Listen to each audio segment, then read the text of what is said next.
I'm working with Mi Gran Esperanza. It's an association, a nonprofit that works with juvenile cancer and HIV patients. So I'm working with a little girl named Delia. She is 9 years old, and in February she was diagnosed with brain cancer. The doctors removed 90% of the tumor, and now they're treating the remaining 10% with a combination of chemotherapy and daily radiation. Delia clearly has been through this many, many times before and has learned to really hate it. I guess it's really painful for her. So she starts to get upset. She starts to struggle. They actually have to hold her down to do the chemotherapy. And her mother is like Grace under pressure. I don't know how she does it. She's whispering to her, calming her, soothing her. Delia went in for radiation as she does daily, and her mother was out in the hallway watching the monitors that the doctors watch, and she seemed really torn, like she wanted to watch it, but it was painful for her to watch. This is clearly extremely stressful for her, and I can't imagine what that must be like for her. It's really difficult. I've never shot a subject like this before.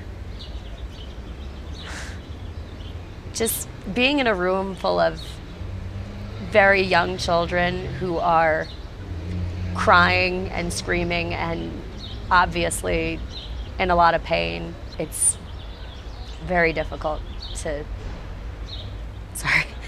it's very difficult to watch. It's a huge struggle to balance the emotions running through me, because I feel for these kids, who wouldn't?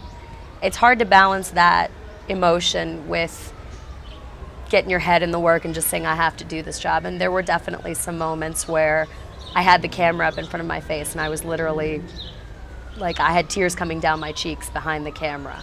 There's a huge difference between reading about a problem and seeing a problem. A problem is a lot harder to ignore when it's staring you straight in the face, or in my case, wrapping its arms around your neck.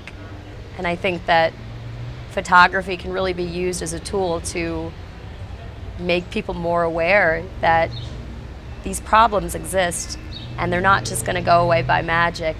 People have to do something.